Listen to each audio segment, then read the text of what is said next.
yeah, I want to talk to you today about innovation and startup culture. And I want to start by giving you just a little bit of background about myself and why I chose the title for this talk, Impact, Not Exit. So before I became involved in this whole wonderful digital world, and as you said in the introduction, working with hackerspaces and makerspaces and startups internationally, I started my career working for the German government in development aid. So I spent a number of years working for the German government, and when you work in development aid, you think a lot about impact. It's how you think about measuring your success.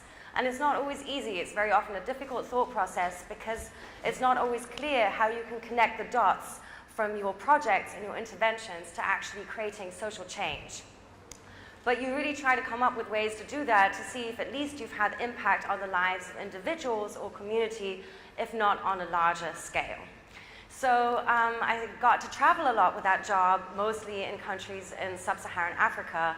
And when development organizations go and host conferences or workshops, they usually host them in fancy hotel rooms with no windows, which is terrible. So I usually try to stay a little bit and venture out and see cool places in the cities. And some years ago, those started to happen to be those kind of innovation spaces, sometimes co-working spaces, sometimes accelerators. And so I'd have these outings and kind of go and see what that's about and visit. And in one of my very first visits to a innovation hub in Nairobi, I found myself sitting at a table with one of the founders and another person, and they were talking about how to measure their success. And so the one guy asked the other guy, so how many exits have you had? And I was confused because I didn't know what he meant by that, and I thought it sounded like something terribly negative, like how many people have left already. And so I asked, like, what does that mean? And then they explained to me, like, oh, so naive you are. It means how many companies have we sold? How many companies have been in this space that have been sold off to larger companies? And that is how they measure their success. So me coming from a completely kind of different universe, I found that super strange. And I asked, like, but if you build up a successful company, why would you want to sell it off? And why would that be how you measure your success? And again, they looked at me and thought that was very strange. So ever since then, I've kind of been thinking about this whole world of innovation and startups and why we don't measure their success with impact, but with exits. And that's what I want to talk today about with you. But to begin with, I just wanted to start by taking a little bit of a look about the term innovation and a little bit of background and history. And if you're interested in this in more detail, the next kind of 3 slides that I'm going to go over now, then I recommend a book which is called Innovation Contested by Benoit Godin, and it's kind of one of these standard works that has gone through the whole history and looking at all this in a lot of detail. So we see these two guys here. Probably most of you recognize the dude on the right. Volunteers?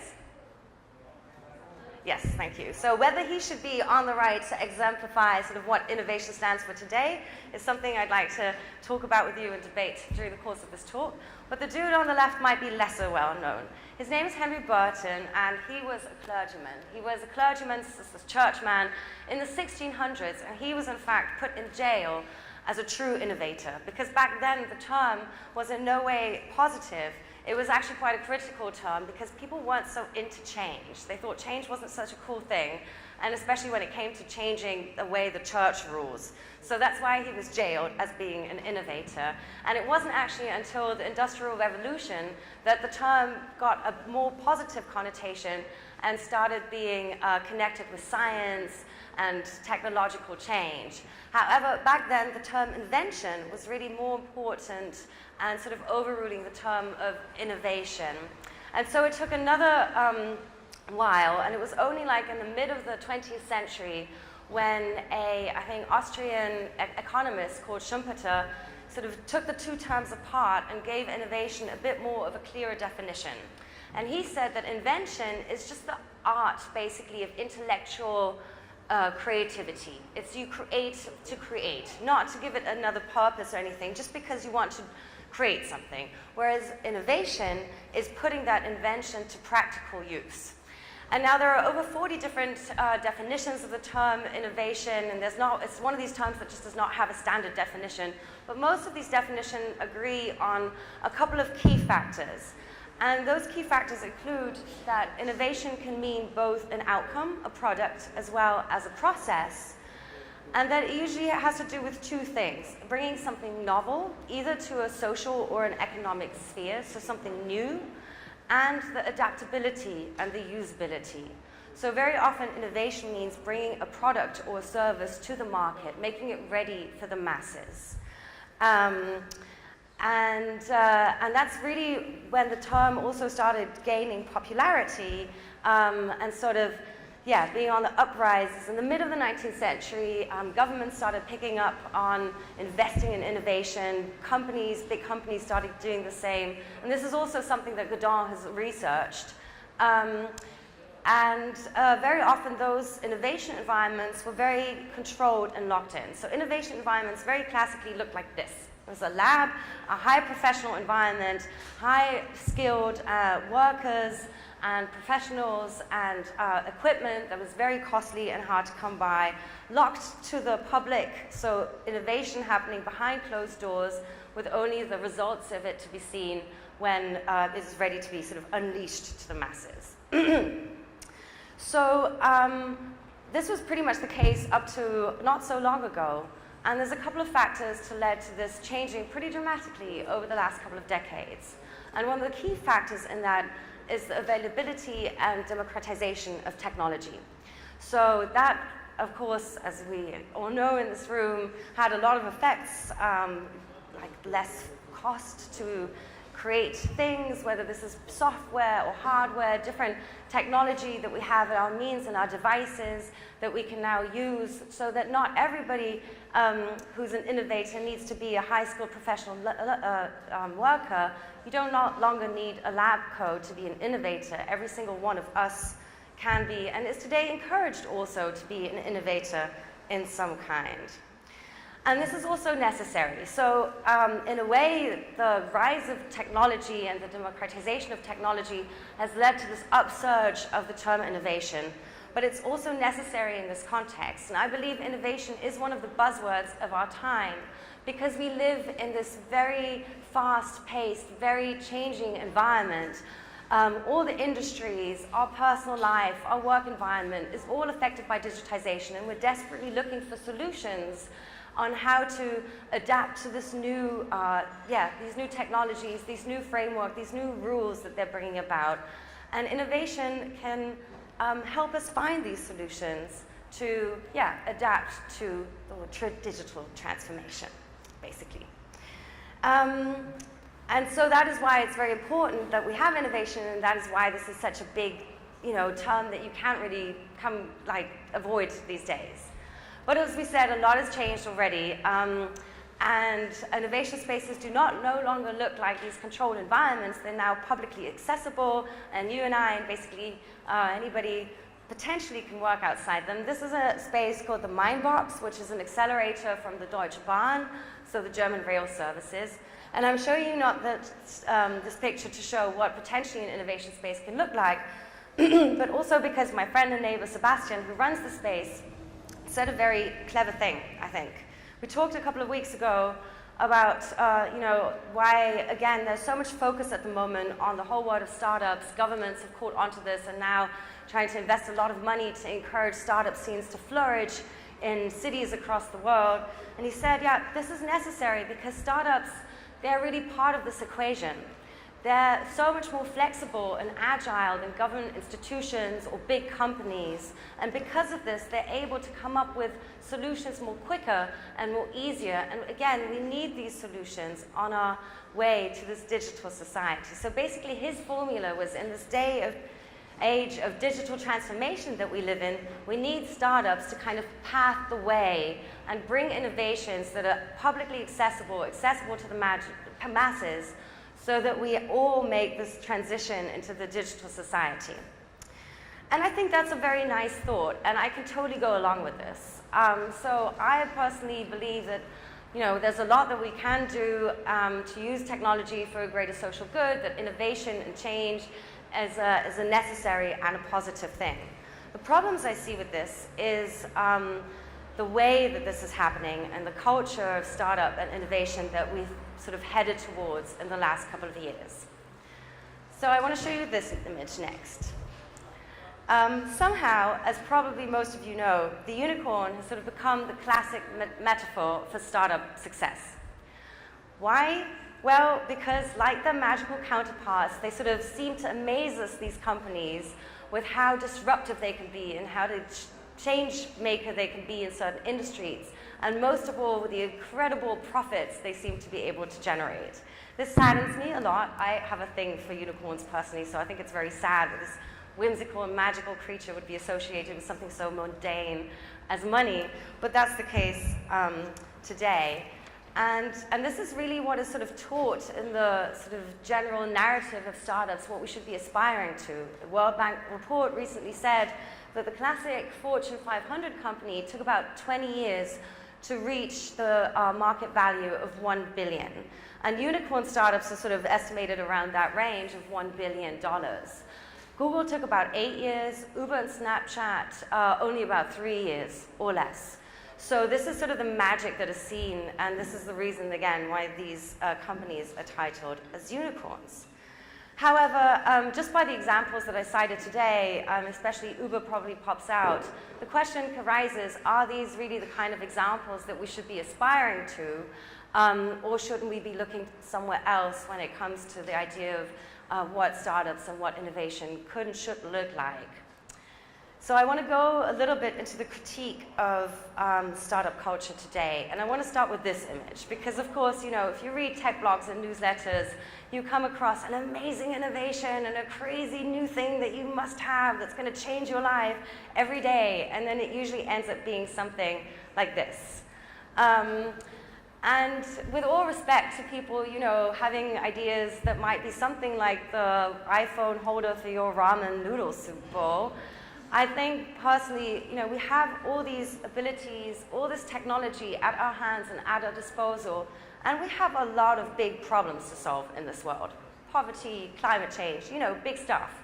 And maybe if we have all these abilities, we should really be thinking about what we're investing our time and energy into and what we're going to innovate.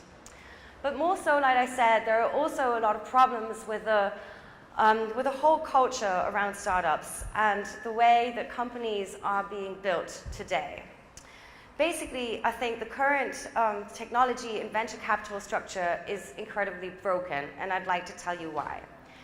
To sum it up in a nutshell, it rewards quantity over quality, it rewards consumption instead of creation, and quick exits over sustainable growth. Also, it rewards individual shareholder prosperity over that of the general society. So the whole idea of a success of a startup these days is being able to raise venture capital, so investors in your company, and then to repay them by selling your company at the next best opportunity. In the past, making sure a company is good and thriving also meant that you invest time and care into building up that company, and not just sort of wait for a life-changing sum of money to be dropped upon you, but sort of invest a lifetime in building a company that would create jobs and create value to society and the community that you're running this company in. But this idea of nurturing a company seems to be largely dead these days. Also, this idea that a startup must have a high burn rate. I mean, what is that even, a burn rate? It already sounds quite crazy, but the idea that you must bring in more and more cash and you spend and spend this cash, otherwise your company is not functioning quickly, is really this just get-rich-quick idea. And again, I think completely lacks the notion of quality and of impact. So most unicorn startups, at least the ones I named, seem to base their business model on exploiting customers' data and undermining labor or other social laws that we've fought for a very long time. And this is a very serious, dangerous tendency. It doesn't just waste money, but it can have larger effects on society. I'm not going to go into this in detail, but it's definitely something that I think is very worth debating. We see, you know, of course, there are so many points of criticism around Facebook that you could possibly have. One of the most recent ones, the way it's being used and abused for fake news, and very much sort of abusing the power that it has as a tool that we use in our everyday lives. But Uber was another one of these unicorn companies that I mentioned, and Uber has come under so much critique. I'm sure a lot of you caught on to the hashtag #DeleteUber, which was launched not just because the company has a horrific legacy of how sexist it is and how horrible it treats its workforce, but also because of the uncovering of the grey-balling system, and basically technology that Uber has been using to undermine locals, authorities, and governments. So those are some of the general basic points of critique, and if you're interested in reading more about this, a lot of this picture comes from an article that I very much enjoyed reading from two female founders, Jennifer Brandel and Mara Zepeda, who sort of try to reimagine what startup culture could look like, also from an American and Californian Silicon Valley perspective. So this is a problem on a societal level, but it's also a problem on an individual level, because if you're a startup and an innovator and you want to do something different and you actually want to create social impact, you're kind of trapped in this VC, venture capital, burn money fast game. Usually one of the main ways to get to money are competition and pitches. And the classic questions you get asked in these kind of pitches is exactly that. What is your burn rate? What is your exit strategy? And I want to show you one example of why this is a problem. This is Vin. Vin is the singer in a famous rock band in the Philippines, but he's also the founder of an educational lab, a social venture that's created a software tool called JumaJam, which aids children and parents in learning and in seeing how their children learn and understanding better what their children like in learning. It's a great tool, and it also has a business case, but it's a non-for-profit venture that he has. And he competes in the same kind of startup pitches, and we were speaking recently, he says, Geraldine, I can never win, because whenever these questions come up and I explain I do not have an exit strategy because I want to build this company and keep it, he's out, basically. So I want to now come to the second half of my talk after I've outlined what I think the problem is, and say that at the same time that all this exists, I know that it can be done a different way. And there are so many people out there who want to use technology to really have a positive impact on their community and use it for the greater social good. And I'm very, very lucky and very blessed to be working together with a lot of them in an organization that was kindly mentioned in my intro, the Global Innovation Gathering. So the Global Innovation Gathering is kind of like a lobby or a union of grassroots social innovators. They're people from all over the world, a lot of them who run social innovation spaces, so physical spaces like the amazing Pristina Hackerspace that we got to visit yesterday, that create a nexus point for their community to come together to use technology and innovate together. There are all kinds of these spaces in the network, hacker spaces, maker spaces, fab labs, also commercial startup accelerators and incubators, and the different individual innovators and creators. And basically our aim is to support each other, because it can be lonely sometimes out there in this VC-driven startup world if you're trying to do things differently. So we create a knowledge-sharing platform that really supports the work we're doing on an individual base, and that can be sharing knowledge, for instance, on how you open such an innovation space, on how you create such a hub, what kind of revenue models can you have, how do you make sure it's an inclusive space that not just the rich elite kids from the neighborhood come to, but really everybody has access to. Those are the kind of questions that we deal with in the network and we exchange on, as well as some other projects that we do that I'd like to introduce in a minute. But first of all, I wanted to share a little bit about the history and then some of the project members from this network. So it was also mentioned that I'm part of the project team of a conference called Republica, which happens every May in Berlin. And I'd like to say at this point, if any of you would like to come, I was talking a little bit to some folk yesterday, and unfortunately I know it's still difficult with visas coming over to Germany. We as a Republica team are always happy to send invitation letters, and even if we can't offer travel support, we're happy to sort of make sure that logistically at least it's possible for you to attend. So if you're interested, please feel free to contact me after. Republica is a really beautiful and great event, and we try to watch out a lot for diversity. But a couple of years ago, it really kind of hit me that we talk so much about these things as global phenomena, but really most of our speakers still come from the US or from Europe. So I decided all these people that I met on these journeys with working with the German development organizations, all these wonderful people that I met, they should come to Republica and talk there. So we hosted the first Global Innovation Gathering as a one-off event in 2013 in Republica, which is why it's still called the Global Innovation Lounge, because we thought it was just going to be a cool space that we imagined. We invited about 30 people from Africa, Asia, and Latin America, and at that year the opening keynote was also held by a person from Nairobi, one of the founders from the iHub, which is something that made me incredibly proud to see. Now we can really show also my home community, innovation doesn't just come from single places or rich developed environments, it can come from everywhere. So, which was really nice, the outcome was that people said, we do not want this to be a one-off event, we want this to be a network, and a couple of years later, people said we want this even to be an NGO, so we've been on this sort of dynamic path ever since then, and now we're an international NGO. We, of course, had to change the acronym because GIL sounds stupid, but GIG is a pretty cool acronym. So that's why we're called the Global Innovation Gathering today. We have about 150 network members. We have about 50 members who are part of the international NGO that we created. And this is just a quick snapshot of some of the organizations who are a part of GIG. And I want to just browse through some of the examples of innovation and work from the network. First of all, I want to take you to Nepal. Nepal was hit by an earthquake very severely a few years ago, and I want to talk a little bit about an organization that is trying to disrupt in a positive sense and bring innovation to a field that is very badly needed, which is the humanitarian aid sector. And this is an organization called Field Ready. So Field Ready was working with the UN authorities who were trying to restructure the water pipe system in Nepal, which was damaged and destroyed partially after the earthquake. And they needed certain fitting parts for pipes that they couldn't find. And luckily they knew about the existence of Field Ready because they were this close to just like trashing the whole thing and starting to rebuild anew. And they called Field Ready and they said, could you come out to the field and look at these parts and see if you could possibly 3D print them?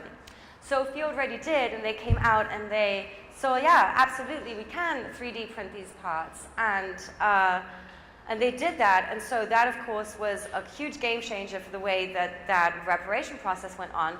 But then something else happened. They went out and they took a walk and they found a little vendor. And they saw this little vendor and he was selling these pipe fittings. And they went back to the UN authority and they were like, hey, but they're being sold over there for like $1 a piece. Why didn't you just buy them down the road? And the UN authority was like, no, we can't do that because our procurement rules, they don't allow it.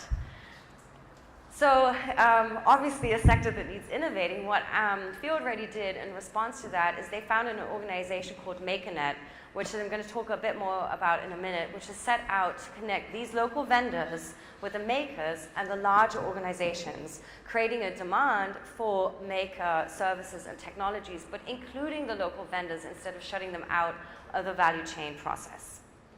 This is some of the products that they also create, which is medical devices. I can tell you a bit more about that later if you like. Next up, I want to take you to Ghana and introduce you to a makerspace called Kumasi Hive. Kumasi, as you can see, it's not Accra, it's the capital city, so it's a bit, it's like the second largest city in Ghana. Kumasi Hive was founded by George and Anna. It's a pretty new space, so it's only been there for a few years, but they're already doing pretty amazing work. The drone that you see in the picture here is experimental at the stage at the moment, but this is a thing that's becoming increasingly popular in a number of African countries to see how you can use drones for overcoming logistical difficulties, because very often there isn't very good infrastructure, the roads are bad, there are no train services, etc. And in this case, the drone is being used to deliver vaccinations to rural areas from medical institutions.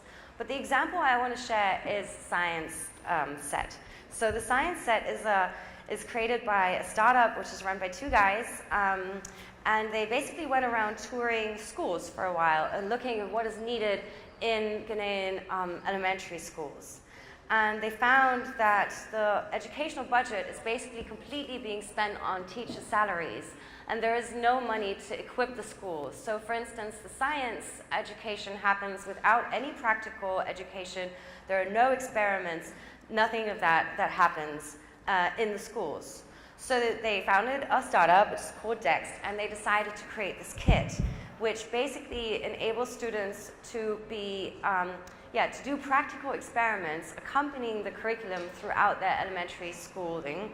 So it's fitted to the curriculum. It's set at a price around $60 to make sure that it's really affordable to all families in Ghana. And also, it's completely manufactured in Ghana. And this is really a biggie because electronic goods are usually, mostly manufactured in China, and there are very few facilities in Africa, and I'm generalizing here, of course, but this is generally true, to do such things. So the fact that they're producing this entire kit in their country is something that is having an impact, as well as the kit itself, because it's bringing kids to really be more interested in science than they would have been otherwise, without being able to practically experience what that can mean in terms of experimenting. Another short example from West Africa, a neighboring country, going over to Togo, is this here. Togo is not usually a country that is associated with digital innovation, but it has one really amazing innovation space called WOA Lab. And WOA Lab has dedicated itself to being as inclusive as any space could possibly can with its community, and also addressing really very urgent needs. And one of the issues they have in Togo is that it's a waste dump from the West, mainly for our electronic waste. And so they decided to start creating technology out of e-waste, like this 3D printer that they've built completely from e-wasted materials, for instance.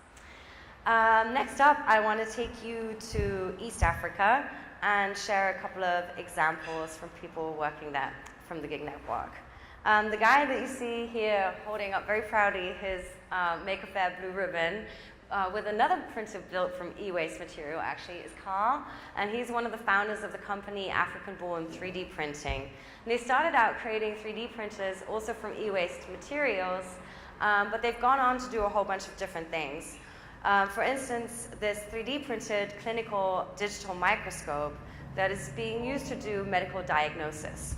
So it's been tested already, it's being used in human as well as livestock facilities, and in the tests it showed better results than all the models that are being used currently in Kenya. And so this has already been like a successful venture for them with health centers, veterinary facilities, etc. Getting the microscope, and they're also looking for partners to keep improving this technology, which is an open technology. So in case anything resonates with anybody, again, please feel free to come on and talk to me after the talk. So Kenya is really thriving when it comes to digital innovation, but of course these themes, as globally, it's still kind of a small world. So Carl and the other people in their company are working together with Michael. This is Michael. He's amazing. Michael started working for MakerNet, which I mentioned earlier, which the idea came up in Nepal, but the pilot projects for MakerNet have been tested during the last year in Kenya, in Nairobi. So what Michael did to see how can he create these value chain connections between existing institutions, large institutions, especially government institutions and public institutions, makers, and local vendors, is the first thing he did is he did a kind of hackathon.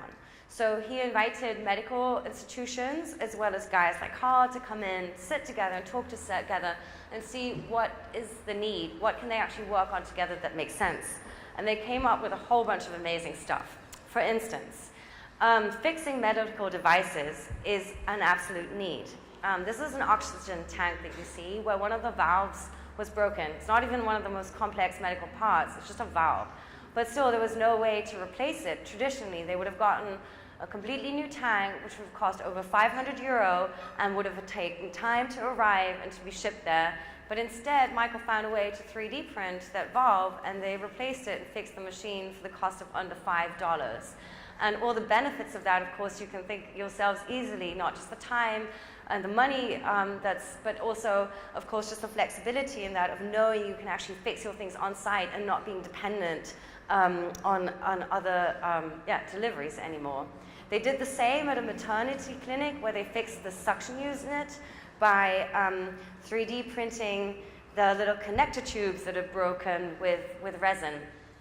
But the last one is kind of my favorite example, which is this. Anybody know what this is? It's one of the simplest and oldest medical devices. It's a fetoscope. So it's used for a doctor or whoever to listen to the heartbeat of an unborn baby in the woman's belly. And what MakerNet did is there was a need for these. So originally they 3D printed them, and the 3D printed version was just a prototype though.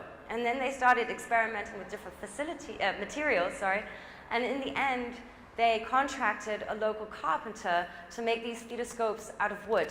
because it turned out the wood is much better sound quality than the plastic 3D printed materials. So basically, they created a value chain which is very short and concise, efficient and innovative by using new technology like digital fabrication technology like 3D printing, but involving the local economy, the local community. And again, of course, everything being produced in Kenya. How much time? Out of time? One more? Okay, I'll make it very quick. Gearbox is a makerspace also in Kenya. As Gena mentioned, this is one of the last examples because I focus so much on health and education, these sort of social sectors. But of course, we can find these kinds of innovation also across the sectors. So this is an example of a company that was founded out of Gearbox. They built the first prototypes really very, very simply at this makerspace. And now a professional company. And what they did is they built on-demand valves for gas tanks. A lot of families in Kenya can't afford to buy big gas tanks to heat and to cook with, and so they go completely without. What their company does is they supply the tank, but what you do is you don't pay for the full tank when you get it, you pay on demand as you use the gas. With a smart valve that they created that basically you can use with your smartphone, and that's a very widespread technology by now, and thereby creating a lot more flexibility for families and giving access to something really vital, which is cooking, energy to more households in Kenya. I mentioned that, I wanted to show you just a couple of projects that we run in the gig network. So that is just sort of a glimpse, not that we do as an organization, but that all the members run locally for themselves, and we just try to connect the dots a little bit. We also run some projects as a network. And I just want to mention one of them very quickly, because I think very often this work that we do, we're very sort of grassroots and focused on these very practical solutions. But I mentioned earlier the sort of larger political context that we need to see this in. And I think as much is true also for this kind of grassroots innovation. So what we started doing a few years ago is we launched this project called I for Policy, where we encourage these grassroots innovators to also see the political role that they're playing in the ecosystem and try to voice the policy needs and recommendations that they have to government authorities. So basically, we spent the last year crowdsourcing policy recommendations from all across Africa to then present them to policymakers and try to give a voice to all these grassroots innovators, this kind of idea that together we're stronger and we can form a lobby and a union to make these ideas heard. And I'm really proud to say that we've already been invited to co-write the new procurement law in Rwanda, for instance, and we hope that we're going to be able to have an effect on a whole bunch of other policy makers across Africa, and then hopefully also later in other regions in the next years. So in conclusion, I just really want to make 2 points. I showed you this last project because I think one thing that is really important is that we need to be innovating with these old school institutions. Some of the examples that I showed you from the GID network now, you could say that in some way they're filling the gaping holes that are left by inefficient governments, whether it's the science kit or these MakerNet activities in the health clinics. They're filling gaps that are otherwise there in the supply chain, which should really be also met by public institutions. And that is a great thing, because this is something also that somebody said at the hackerspace last night here.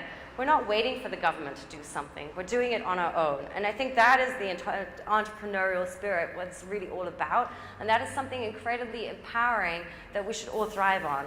But there's also a risk in that. By filling these gaps and by doing a good job, we're also, in a way, privatizing certain services, but we're also taking public institutions and governments out of the line of responsibility, in a way. So we can't allow them to sort of lean back. We need to take them on this journey with us. So we need to learn how to innovate together with people in suits, how to change public institutions, government institutions, but also large corporations, all these traditional old school institutions, and sort of infect them with this vibe and take them along and innovate together, because I think only then are we going to be able to have the impact on the whole of societies that we're really looking for. And last but not least, I would like to leave you with this image, because I posed the question earlier whether you really think that Mark should be sort of what the example of an innovator is today, and I think he shouldn't. I think it should be somebody like Michael. And I really believe that we can create an alternative vision of startup and innovation culture, one that is not focused on VC funding, but on investing long-term in businesses that are sustainable and that want to create a social impact. Focus not just on how much money is raised and spent, but how to really generate value for users, for communities, and for societies on a whole. And yeah, I think we need to replace words like disruption and crushing and killing it with more constructive terms such as repairing and cultivating and cooperating. And that's it. Thank you very much.